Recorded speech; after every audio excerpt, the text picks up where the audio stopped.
सदाशिवसमारम्भां शङ्कराचार्यमध्यमाम् अस्मदाचार्यपर्यन्तां वन्दे गुरुपरम्परां दयाकरं दयाकारं दान्तं धर्मप्रवर्तकं प्रणमामि दयानन्दं मदाचार्यपरम्परम् ॐ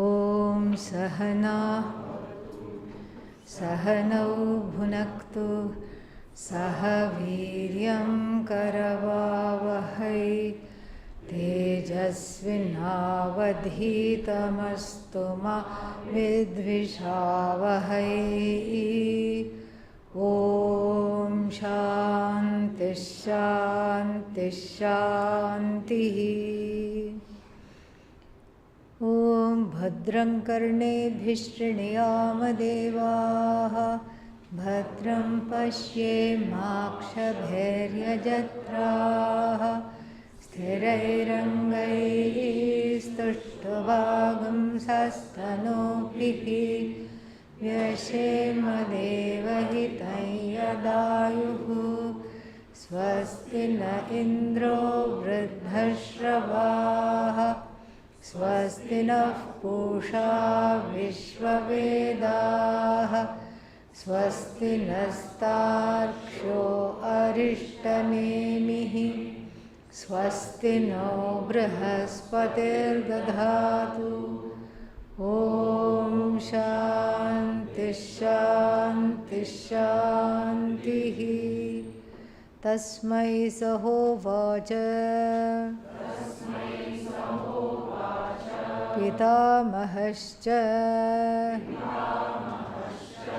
श्रद्धा भक्ति ध्यानयोगादवैः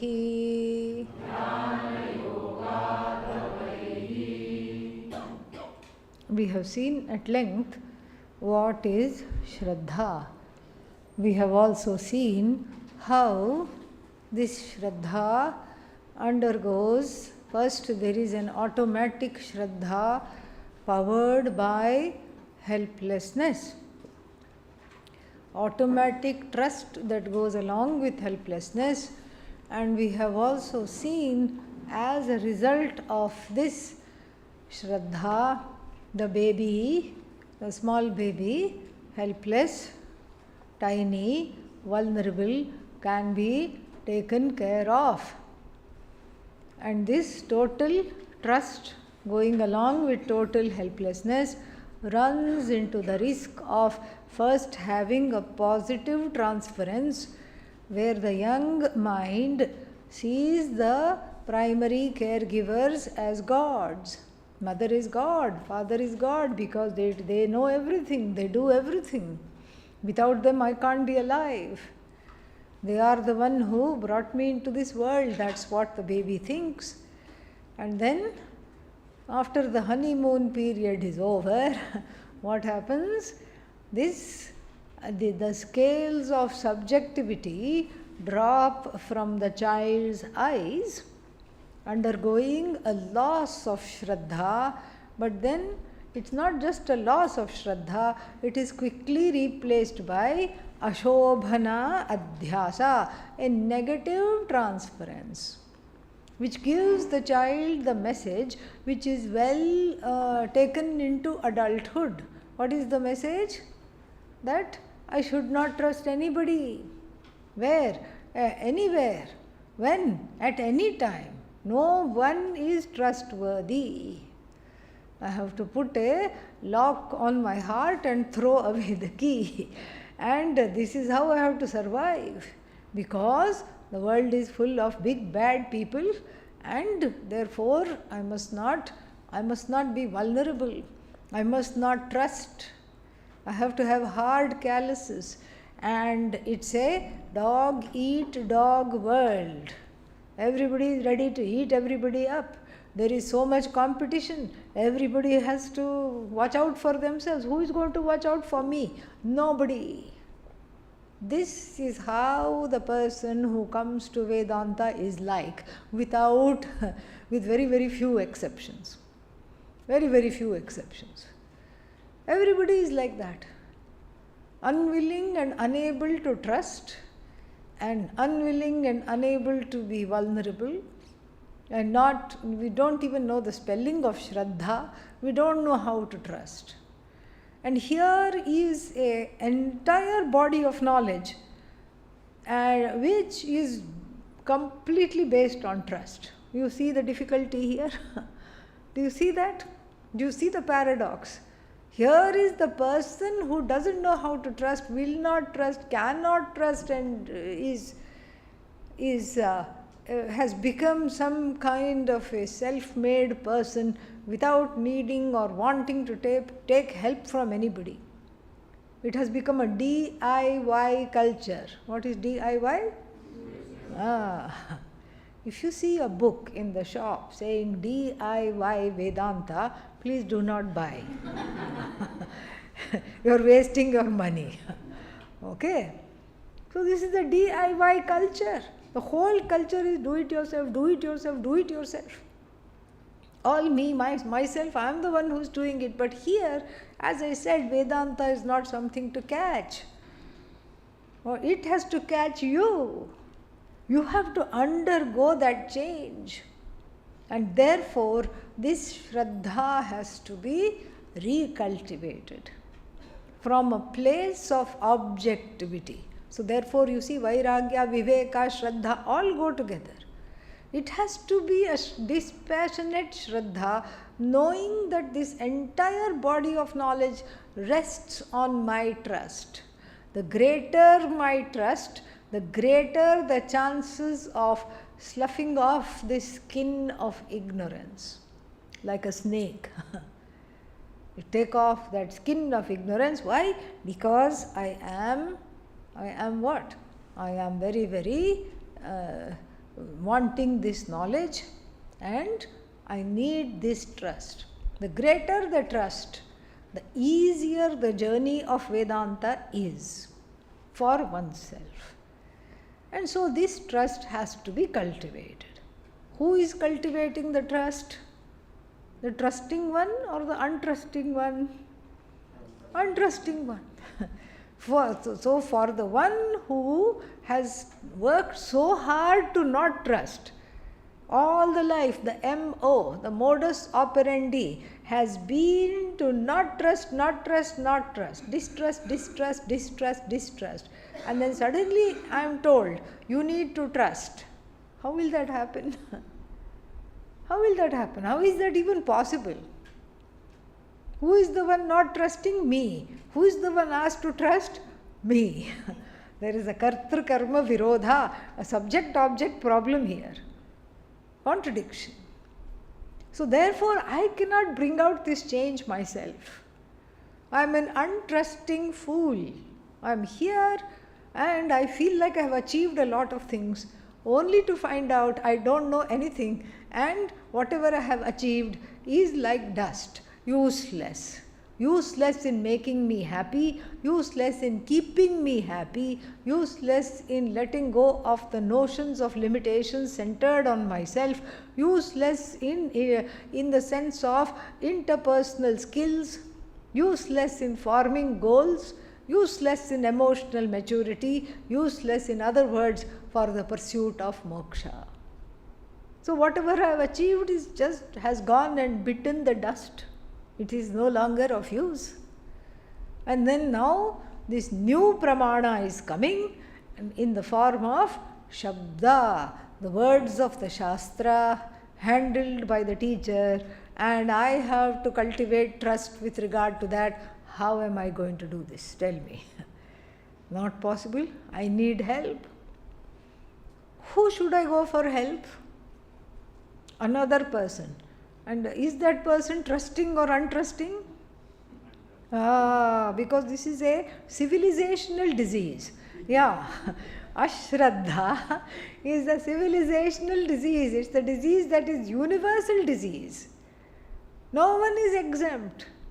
What we have seen is just a perfectly Freudian picture of the child growing up. Every psychologist will agree with this. Carl Jung, Freud, everybody will agree with this. the loss of trust, and then everything I have to do by myself. I can't trust anybody. But then when we come to Vedanta, what do we need? The only thing we need is trust. Shraddhavan labhate jnanam, the one equipped with Shraddha alone gains this knowledge. Who will teach me how to trust? You go to somebody, they'll say, no, you are better off like this. See? If you trust, somebody will take away your shirt. So better not trust. You are okay like this. And then they will have statistics. How many false gurus are there? You're going behind gurus. You're going behind ashrams. Ashrams are what? Ashrams are vacuums for your money. That's why they are, that's why they run. They run on your money. They just want to siphon off your money. That's why they keep having courses. And then, what about gurus? Gurus, they just want a following. Otherwise they get bored, you see. Yeah, teachers get bored, so they want a following, they want to become famous. And by teaching you, they become famous. So what is, why should you trust? What is there to trust? And so better off, you are better off. In fact, if somehow by some punya, somebody starts getting interested in Vedanta, so at least one person starts getting, saying, I like going to ashrams, I like to study this. Everybody around will stop them. What's wrong with you? You come from such a nice family. Arey, because I come from such a nice family, I am interested in this. Look at the irony. I have had good home training. I have had good upbringing. I come from a noble roots. That's why I am interested in this. Nobody thinks like this. Everybody says, oh, what is wrong with you? You have such a good person. In India, it's very common. Yeah, you are such a good person. Are you having fever? Yes, I have samsara jvara, you tell them. I have samsara fever. And they will say this also, you have had such a nice life, and there must be some hidden sorrow because of which you are going to the ashram. And that's why we are telling you not to go, because if you go with this kind of a hidden sorrow, you will be exploited. People will take advantage of you. Don't you see that? So if I have no Shraddha and I want to cultivate a tiny little bit of Shraddha, society, people and even loved ones are of no use. They are of no use. They can't help me. Why? Because they have even more ashraddha than myself. So then, where to go? Bhagavan. We go to the source. We go to the source of the place which is the cause of Shraddha and which is the cause of Ashraddha, both. And that is where you put an application. And the application is in the form of prayer. So now we go from Shraddha to Bhakti. No. I was better off when you were talking about Shraddha. I have Bhakti allergy. As soon as you say the word Bhakti, rashes come everywhere. What are these Bhakti rashes? That is nothing other than a psychological issue, authority issue. I am afraid of authority figures due to some trauma in one's own childhood. No other reason. Everything has a reason. Whether that trauma is remembered or not, it has been experienced, it has been recorded somewhere, it is there. And so, there is a red flag and a siren noise each time I am in front of an authority figure. And so, that is why Bhagavan, who is the authority of authorities of everyone, the ultimate authority. So, in front of the ultimate authority, there is what? Ultimate fear. That's why Buddhism starts to look very good. Buddhism because you don't have to deal with Ishvara there. You just say everything is empty, everything is, everything is okay. You calm down the mind, you calm down the senses, you watch the breath, you watch the mind, and then that is it. For us, that is just a step in the meditation. That's just one step to getting closer to seeing the connection between the individual and the total.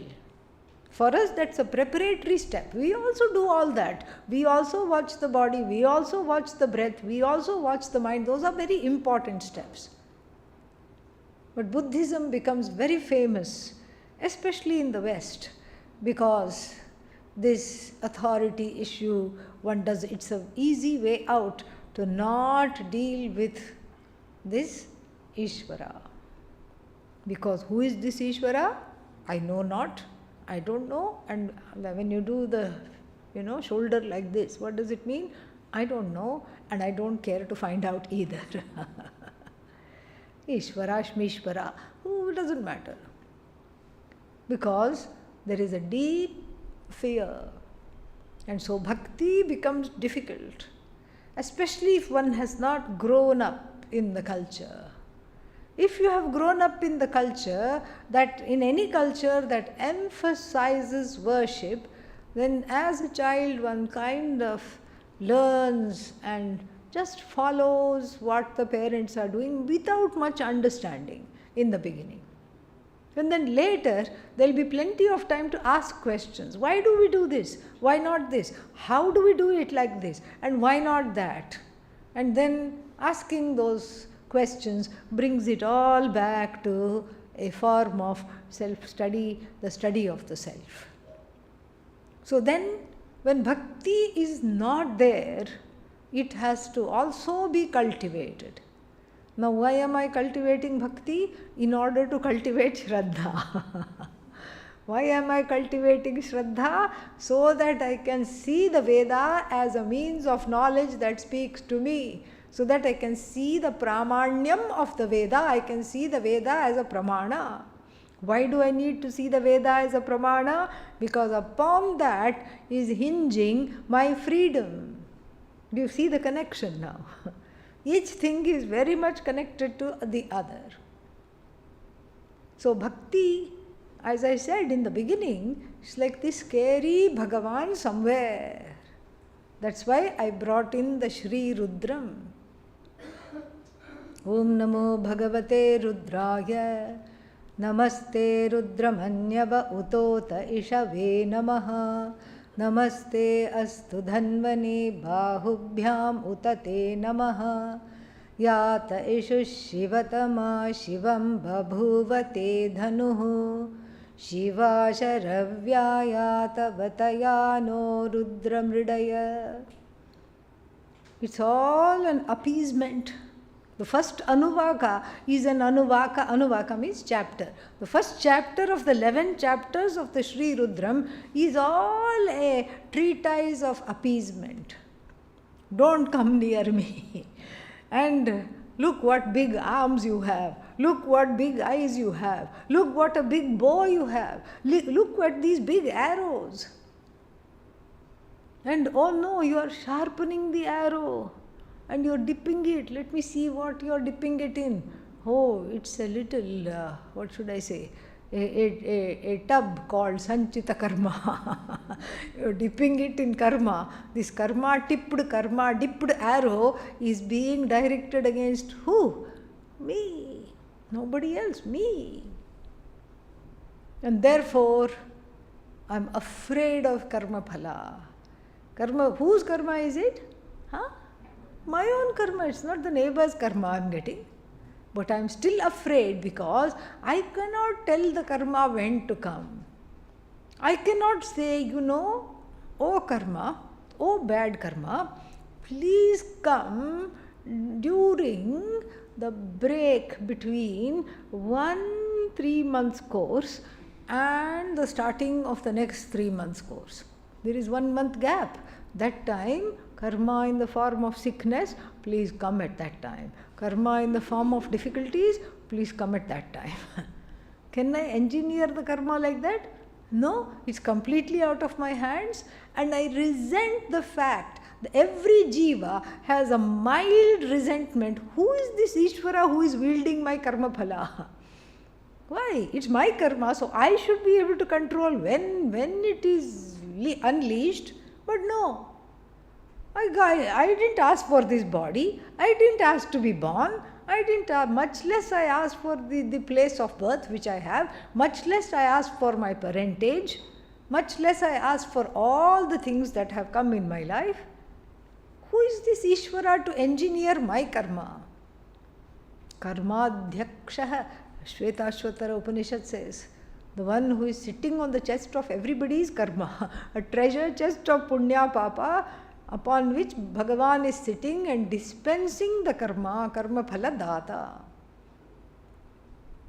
But why do I have to see Ishvara as karma phala data? Because you are constantly surprised. That's why it's very clear that we are not in charge of the dispensing our own karma. Why can't it be a random act?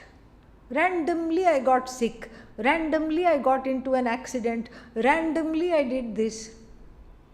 Because there seems to be an order. There is an order. There is no randomness because there is a lot of deja vu in life. There is this feeling, I have been here. I have done this before. There is a familiarity, there is a feeling, it cannot be. The law of karma cannot be a random occurrence because nothing in the universe is random.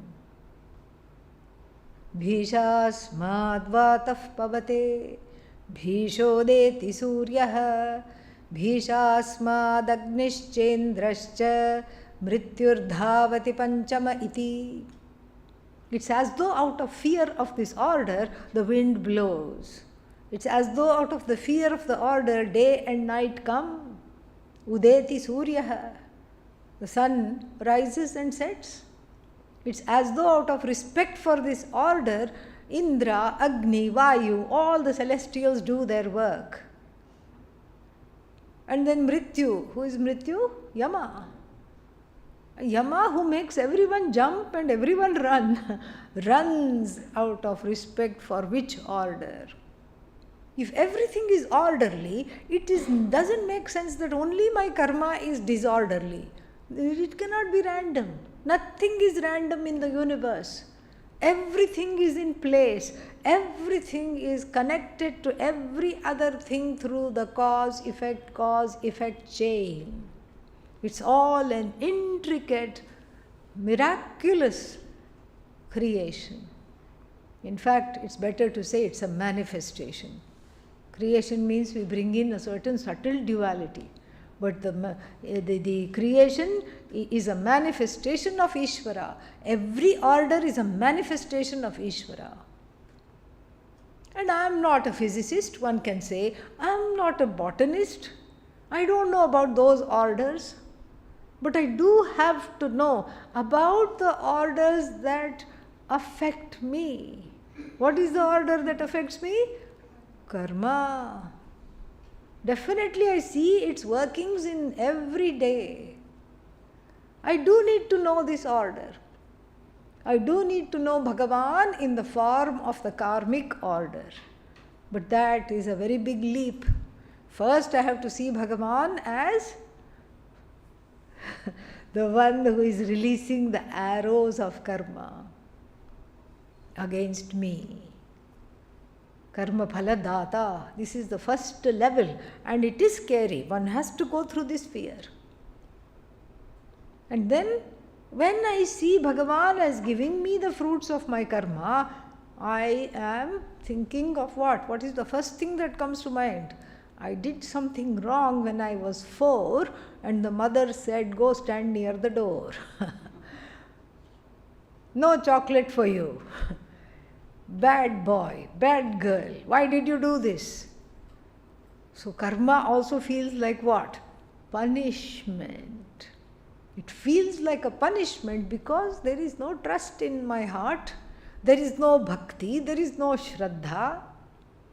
And so the seeds of bhakti, the subtle seeds of bhakti are easily cultivated if I have to get over this fear of the punishment. That is how one gets familiar with bhakti.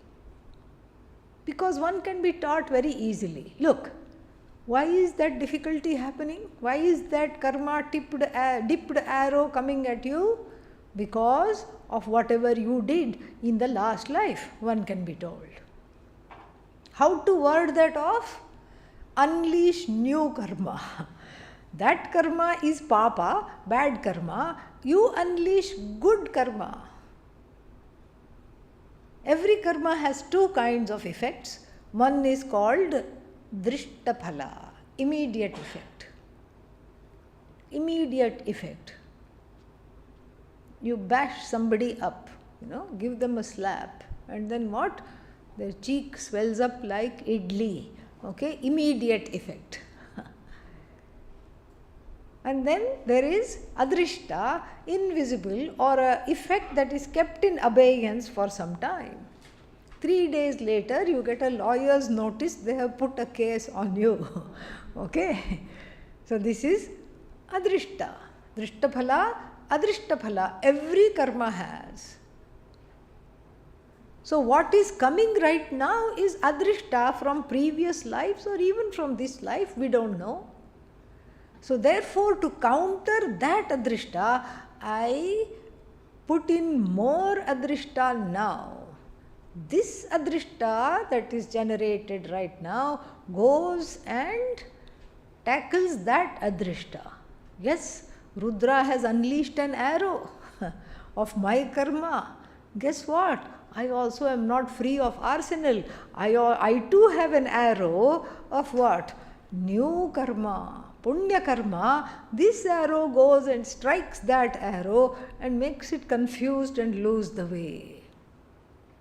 This much one can understand. So the seeds of bhakti in the beginning come from a very pragmatic place to avoid difficult situations. And we say, look, we don't know how to avoid difficult situations. You need bhakti.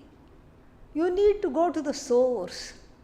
You need to go to the source and say, look, don't unleash these arrows at me, please, please, please.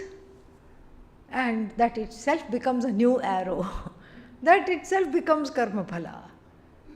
That has karma phala, because of which the vega, the speed of that arrow may become slow, the arrow may lose its direction entirely and fall off somewhere. And you see this illustrated very beautifully in the Bhagavad Gita. Lord Krishna does not become the chauffeur of Arjuna for no reason. He is there. All the arrows come to him first. It is called Daivam. This Daivam means this Bhagavan is with me. When Bhagavan is with me, things are much easier. So one has a very practical, pragmatic idea of bhakti in the beginning. Very practical. I don't want to be in uncomfortable situations. And when Krishna was the driver of the chariot, this Karna had a very terrible astra, very terrible kind of a, what is that called?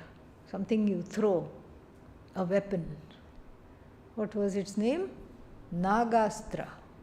It was in the shape of a snake, but the snake was like a sword in the shape of a snake that would just fit Arjuna's neck and decapitate him. He deploys the Nagastra. What does he do? What does Lord Krishna do? Dip the chariot so the neck is out of the way, and then it hits Arjuna's crown and takes off the crown. Insult but no injury. And the Nagastra was programmed only to hit Arjuna's neck. And once it hits something connected to Arjuna, it dies away. That is how it was programmed. And then it was gone. So the death became what was sure death, because of him having embraced the Lord, became what? Just a small danger that one could overcome. So everybody in the beginning is a frightened bhakta, and that's okay. Artha bhakti. You have, just like you have on speed dial the number for police, fire, etc. What is that number? 100. So just like that, Bhagavan is also in part of the emergency contacts. Meaning, when there is no emergency, no Bhagavan. Why Bhagavan? No Bhagavan. Why should I do this? Just like we see in India, when the exams come, all the college people start going to the temple. Before that, they don't go. The temple is right there on the way to the college. They will not go. They will not study either. And then suddenly, by some miracle, the karma which is not done, they want the phala for. For the not studying, they want phala. And somehow they say, I wasted my time. I'm the first one to admit, oh Lord, oh Goddess, I have wasted my time. I have not studied. But you are the Lord. You are Jagat Pita. You are Jagan Mata. You see how quickly the Sahasranama we can compose ourselves? We can ourselves compose 108 names, 1008 names, because the need of the hour is such. And you can even say, I don't know how to pray. I don't know what I'm doing. But make this right. Make me pass these exams. And actually, get me better marks. That'll be nice. Yeah. Get me an A. This is what is called Artha Bhakti, emergency bhakta. Nothing wrong. Somewhere we have to start. And we have to ward off those arrows. Karma phala arrows are coming all over. OMG. I'm in a bind. What else bad can happen? When we think that, something more bad will happen. Proving to us that there is no bottom as far as this bucket of karma phala goes. It's a bottomless bucket. And then what? Then one becomes, from a frightened bhakta, one becomes a little more clever bhakta.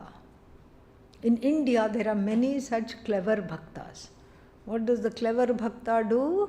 The clever bhakta is like the mother or the father of this college student, who knows that their daughter or son has not studied at all.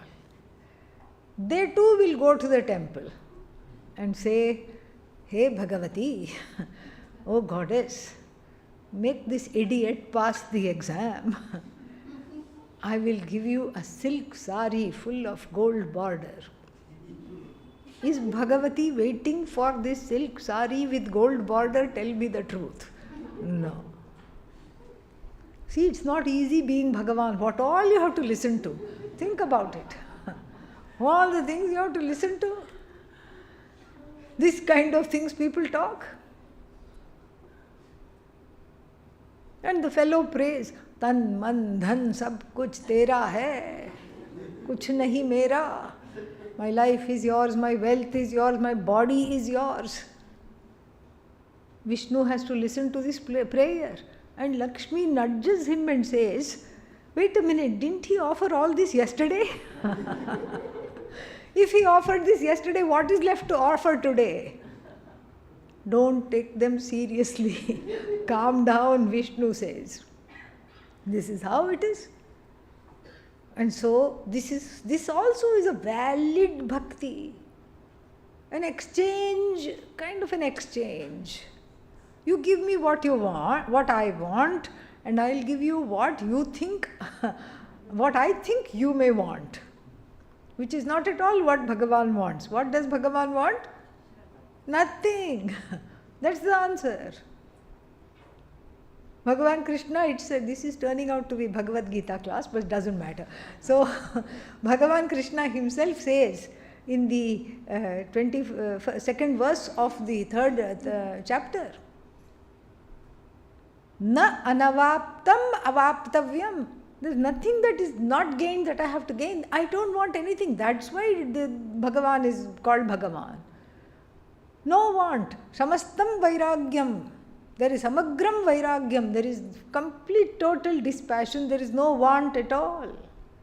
But still I am projecting a want and I am fulfilling the want, but that too is a form of prayer. There are a lot of occupational hazards to be Bhagavan. Only after this, one can see, after these two areas or these two stages of bhakti, if one keeps with it, one keeps on keeping with it. First one goes out of the sheer necessity of their not wanting to, of one not wanting to have problems in one's life. There's something I really want to get. What is that? Moksha. And then I don't want obstacles. So therefore I go to the temple. Let this study not be interrupted. Let there not be any obstacle come in the life. Let my desire to study not be misunderstood. Let my desire to study not vain. Suddenly I wake up and say, what Vedanta? I don't like it anymore. It's fine. It's okay. I was fine before Vedanta also. I'll be fine without Vedanta also. Let me not start thinking like this. Or let me not go into a state of hopelessness. Moksha. Who gets moksha? No one gets moksha. How dare I think I will get moksha? Therefore what? Let me stop the pursuit. Let me not go there. And therefore, because the desire to study is high right now, I keep connecting to Bhagavan in these two ways. Artha Bhakti, Artharthi, doesn't matter. Then slowly this bhakti pays off. In the beginning it has to be deliberate. I have to feel like an imposter. Om Shivaya Namaha, Om Maheshwaraya Namaha. What's going on here? I don't know. There is one stone and it is called Shiva Linga, and here I am putting some flowers. Okay, whatever, yeah. 108, OMG, we are still in the fourth one. Now the fifth one. Now the sixth one. When is this going to end? It's okay. Keep with it. Force yourself to be there. Even though you want to dance like a cat on a hot tin roof, you want to get out of there, you are uncomfortable, be there. No, but I always feel I want to live in authenticity. And I feel when I go to the temple, I am being inauthentic. Shut up, okay? Yeah. That's all I have to say. Because you are being inauthentic right now. It's natural for the heart to be full of bhakti. That is authenticity. In fact, that is one's final and original identity. Even before the identity of who? Son, daughter, friend, student, all these identities, employee, employer, spouse, and then afterwards one becomes a mother, father. All these identities rest on the original connection to Bhagavan of the jiva, the hapless, hopeless, helpless, jaded, faded jiva, who is already connected to Bhagavan but has to discover this connection. That is my identity. My original identity is that of a bhakta, which I have to understand and reclaim, and it will only come after some fights, with myself.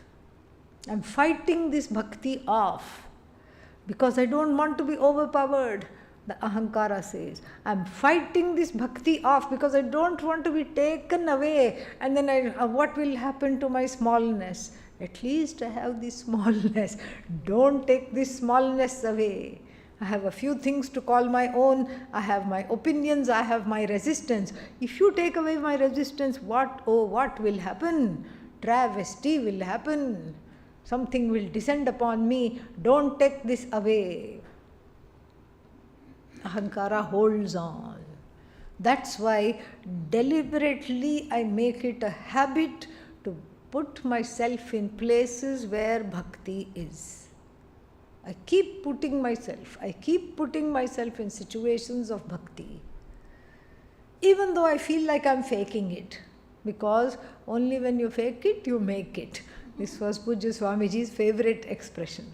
Fake it and make it. But you're not faking it. But you don't know. You are faking it now. But you think you are faking it.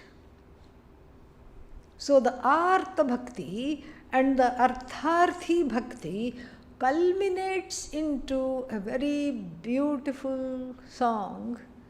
And what is that song? Whatever I see is Ishvara. Whatever I hear is Ishvara. Wherever I go is Ishvara. Going is Ishvara. Goer is Ishvara. Coming is Ishvara. Everything is Ishvara. The Ishvarification of the entire universe is a automatic and a beautiful corollary of these two forms of deliberate bhakti that is practiced for some time, kicking, screaming and crying. This is very, very important. And that is what the Sri Rudram is all about. The first Anuvaka is full of fear. Oh my God, here you are. Here you are. The ordainer of my deeds, the one who is giving me the punishment from previous lives. You are scary, you look frightening, I don't want to be around you. I don't want to even look at you. But then curiosity, makes me open the eyes a little bit. Oh my God, you're still frightening. Then as we proceed through those Anuvakas, you see that there is something beautiful in the structure of the Sri Rudram. It has 300 times repetition of the word Namaha. Namaha, untranslatable word, translatable words. You cannot translate this word Namaha. No, it gets lost in translation. Surrender, salutation. Namaha means ultimately radical acceptance of that which I cannot change. And when you start to make a list of all the things you cannot change, you run out of paper and ink in the whole world. That many things are there that you cannot change. You can't change the weather, you can't change other people's minds, you can't change your own body. You can't change how the river flows. You cannot change how the wind blows. You can't change the 5 elements.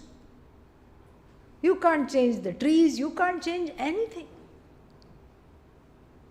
And when you see this, you understand that all that is here is already here. It was long before me that it was here. This Jagat I did not create. This Jagat was already there before me. And this body which is a manifestation of Bhagavan, this Jagat which is a manifestation of Bhagavan, is already given. The whole world is given. It was already there. It is given. And then we see the next step. That which is given is non-separate from the giver. So the whole world is Bhagavan. Namaha, Namaha, Namaha, Namaha. I accept what is, because what is Bhagavan. Whatever is Bhagavan. However it is in this moment is Bhagavan. This is easy to see with things I like. Chocolate cake, definitely Bhagavan. Chocolate cake in somebody else's mouth, not Bhagavan. It should go here, but it's over there in somebody else's mouth. But that too is Bhagavan. But it was meant for me. Bhagavan, Namaha, Namaha, Namaha. And this 300 Namahas in the Sri Rudram wears out this Jiva. Okay, a tired jiva, but a happy jiva we confront at the end of the Sri Rudram. Because why tired? Because of all this fight, how much I have fought, how many lifetimes I have unleashed all kinds of resistance. This is the fight of non-acceptance. This is the fight of wanting to change the impossible. That's why the jiva is tired. The tired, exhausted jiva, after the 300th Namaha, is finally at peace with itself. Finally, thank God. This is the beauty of Sri Rudram. It's wonderful. And then you say Namaha to what? Shushkyaya cha Namaha. Harityaya cha Namaha. Namaha to all the green things in the universe. So many green things we see. Trees, shrubs, creepers, all green, green, green. And then after they are green, what happens to them? They dry up. The leaves dry up in different seasons and then they fall. Shushka, dried up. So now not only to the green things Namaha, to the dried up things also I see what? Ishvara in the order of that which is green and that which leaf which is green and that leaf which is now dried up. I see the order. I see the progression. I don't embrace one and discard the other. It is Namaha to both. Similarly, a beautiful flowing river, Namaha. Namaha to that. And then I see a dry river bed.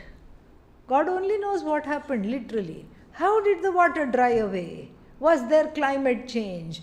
Did people just siphon off all the water for some industries and building and then drained off this water body? We don't know. But the dried river bed has its own beauty, full of pebbles, full of small animals, full of all kinds of things. Namaha. I see this Ishvara in each and everything in nature, first external to me, then I bring it closer. I see Ishvara in the functioning and the non-functioning of all the body parts. I see Ishvara in the functioning and the non-functioning of my own mind. I see Ishvara in the functioning and in the resistance of my own ahankara. In other words, the entire universe is Ishvarized. And from an Artha and Artharthi Bhakta, the first two kinds, what have I become? Jignasu Bhakta. Jignasu. Who are you? What am I in relation to you? These are the questions that occupy the mind. And if one keeps on going in this trajectory, soon one becomes a Jnani Bhakta. Jnani, I know you are non-separate from me, but from the standpoint of this body-mind-sense complex, it will always be at your feet. Yatra yatra mano yati, tatra tatra tava pada pankajam. Wherever the mind goes, I find your lotus feet there. Wherever the mind goes, there is instant samadhi. Yatra yatra mano yati, tatra tatra samadhayaha. Very beautiful. It's just so, this whole trajectory of growing into a bhakta is very beautiful if I allow it. Upon this is contingent the development of Shraddha, the cultivation of Shraddha.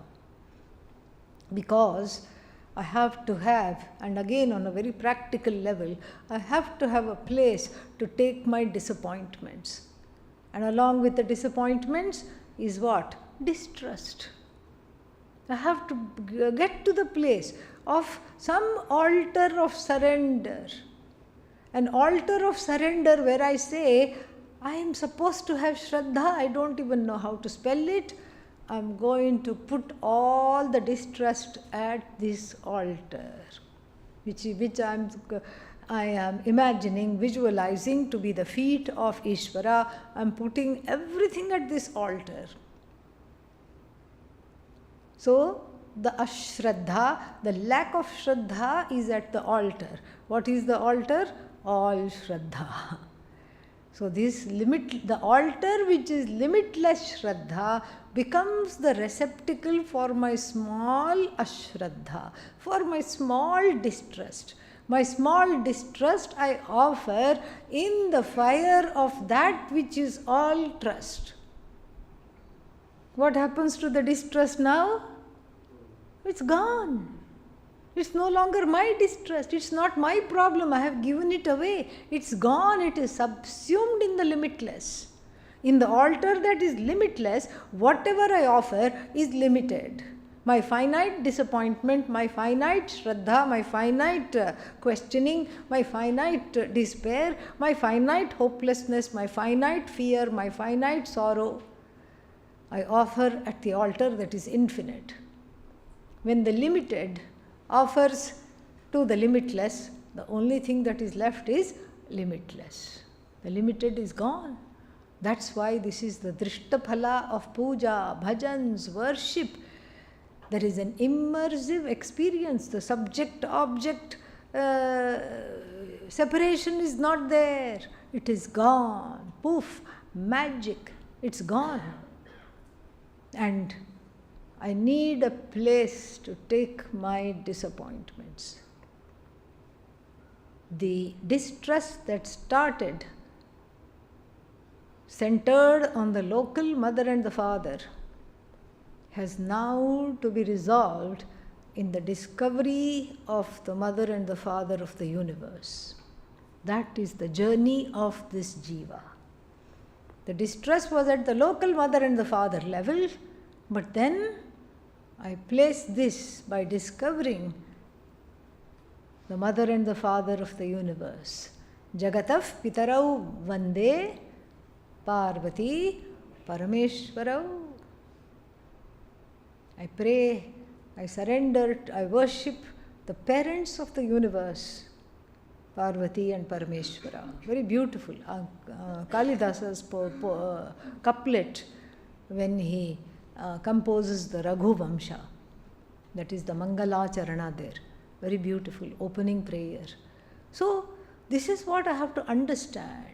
This is a journey and I have to be kind to myself. Bhakti takes time, Shraddha takes time, especially in Kali Yuga.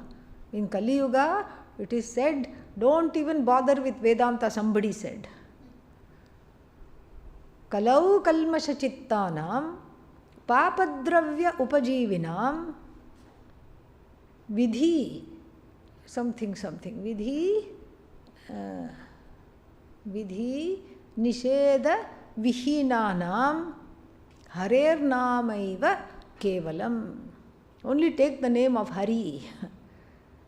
Hurry up and take the name of Hari. Why? Because nothing else is possible. Why? Because Kalau Kalmasha Chittanam, in Kali Yuga, the proliferation of the strong prejudices and preferences in the mind, known as Dvesha and Raga, is too much. Too much. And then whatever we do, we are contributing to more and more papa. You go buy something, it comes in a plastic bag. Then you eat that and you throw away the plastic bag, it goes straight into the cow's stomach. Because the cow wants to eat whatever is left over. Poor thing doesn't discern, eats the whole bag, swaha. And then what happens? The milk is all contaminated. Like this, it's a chain of events I have unleashed. There is no occupation that I can do which is not producing papa. Papa dravya upajivinam.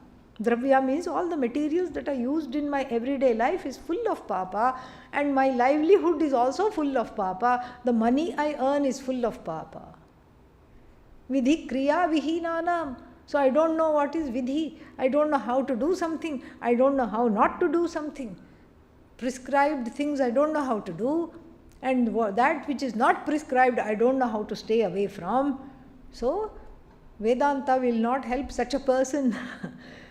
Harer namaiva kevalam. The study of Vedanta must be preceded by Harinama, in other words, Bhakti.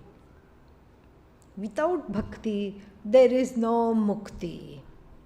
When Bhakti is perfected, then you look at the door, Somebody is waving. Who are you? Moksha.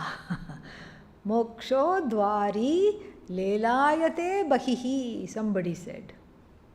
Because these people were all just worshipping inside the temple. They were worshipping. And they were so immersed in the worshipping, this poet says, that then suddenly they looked up after some time and Moksha was dancing at the door, waiting for you to come out. This is the beauty of bhakti. This is what has to all the hurts, the sorrows, the authority issues, the resentment, the pain, everything, and the forgiveness and the accommodation has to be discovered at the feet of the mother and the father of the universe, and then only I become fit for this teaching. And that's what is said here, Bhakti Yoga. This is the Shraddha Bhakti, this is Bhakti. And then what is next? Dhyanam. We'll see that tomorrow. Om Purnamadav Purnamidam Purnat Purnamudachyate Purnasya Purnamadaya Purnamevavashishyate. Om Shanti Shanti Shanti Harihi Om Shri